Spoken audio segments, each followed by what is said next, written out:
What's going on, ladies and gentlemen? This is Stardust here. Welcome back to another video here on the YouTube channel. We are getting ever so closer to the War for Wakanda expansion on Tuesday, but of course a day before that I will be live streaming on my Twitch channel at Slight Stardust to talk with High Ruler. We're doing a weekly recap as well as live reacting to the war table, which I'll also be talking about today as well. So, the first post we've got to discuss is the Corrupted Vibranium event. Now, if you guys remember, there was mentions that an event with Wakanda would be taking place, so I am looking forward to diving into this. I've already read it, but I want to put my thoughts on as soon as I read them. So, the Corrupted Vibranium events clusters will begin appearing on August 19th and last for 2 weeks until September 2nd. The following missions will have Corrupted Vibranium clusters that will need to be destroyed. So, the story behind this is up here. The Corrupted Vibranium event. Corrupted Vibranium clusters have begun appearing across the globe, and the Avengers have been tasked with destroying them to prevent the corruption from spreading. So, here are the missions. So, similar to the Cosmic Threat sectors, we've got Our Town, Utah Badlands, Inhuman Condition, Utah Badlands, and we're back. Eastern Seaboard, Enter the Avengers, Eastern Seaboard, Stark Realities, Pacific Northwest, and then we've got 3. Now, I am hoping that these are threat sectors, you know, like just normal missions based in Wakanda rather than story missions. So we've got Here Comes the Pain, Wakanda, From Bad to Worst, Wakanda, 24/7 Vibranium, Wakanda. That sounds pretty cool.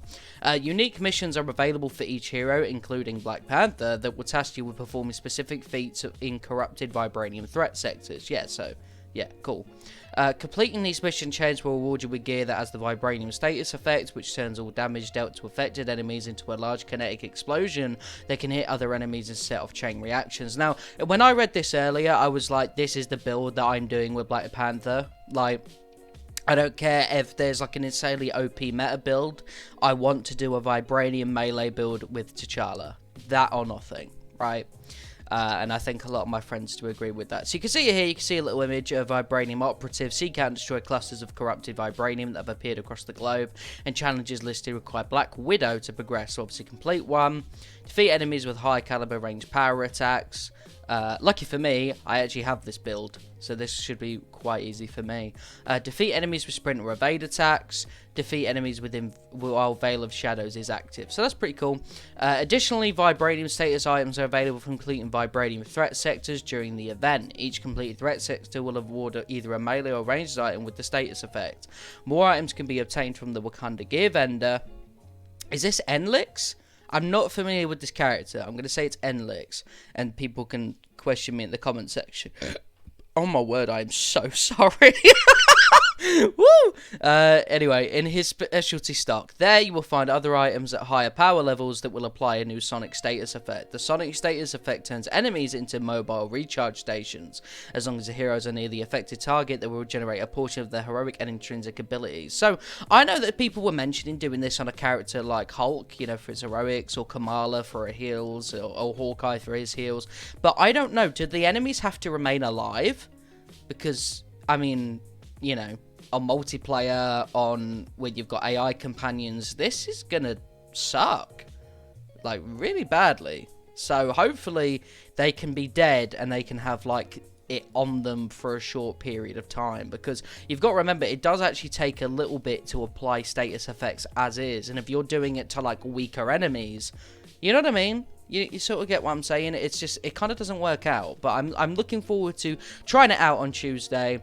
And, you know, we can do it live together on my stream. So there is a team nameplate that can be obtained by completing the indestructible element mission. So obviously this is going to be the big one. Collect corruptive vibranium shards from clusters located within corruptive vibranium threat sectors. Okay, that's quite a lot. Defeat enemies with heroic attacks in corruptive vibranium threat sectors. Well, I'm taking my Hulk into that one. Complete corrupted vibranium threat sectors with at least one other player in the strike team. I'll probably play that with some friendos. And deal vibranium damage, which obviously works for me because your boy wants to do a Black Panther vibranium build. So there's there's a lot here to do. Obviously, you see you get a nameplate, you get these pieces of gear here, like a defense, and you get like melee or ranged. and just standard gear there. Marvel's Avengers expansion Black Panther War for Wakanda will launch on August 17th. Blah, blah, blah, blah. So that's pretty cool. I mean, don't get me wrong, it's a little bit weird for me that this isn't going to be a week later after War for Wakanda, because obviously with Black Panther, a lot of the grind of newer content that comes with a new hero is being able to take your new hero into different missions and grind them up, whereas it looks like we're being fed gear for T'Challa, right? But however, that could be a good indicator that something even more is coming on the horizon, and they want people to be ready for that, such as maybe the Wakanda raid. But however, speaking of future content, that isn't the only piece of news that we've gotten today. So the 50th weekly blog. Okay, so here's a little something that everyone's been talking about today. You've seen me talk about it on Twitter, and I will indeed pull my tweet up to read it off to you guys who obviously don't have me on Twitter. But first up, War for Wakanda. We're premiering our War Table for Wakanda video on August 16th. It breaks down everything you've been asking about our expansion, from story to gameplay to our major user interface changes and more. We know you're excited about the future beyond War for Wakanda. We are too, so expect some news in the coming weeks. For now, our focus is sharing our expansion with you and giving Black Panther his moment in the spotlight. Now, you read that and you think, what the fuck's wrong with it? Well, it indicates that there's no roadmap. It indicates that there's no talk about the future. It indicates that it is solely on a Black Panther thing. Now, if you guys remember the little clip that was posted, Greg Miller specifically said that we will be talking, and seeing the future of Marvel's Avengers. We're not seeing, we'll be getting like a glimpse of where Avengers is going, right? Now, obviously that indicates a roadmap, that indicates all that stuff. You guys have probably heard of it. If you haven't, then let me go on my Twitter super quick so I can go through the shit. Alright, so here we go. Okay, so let's discuss this roadmap thing now that I've had some time to think about it. See, everyone's points and more.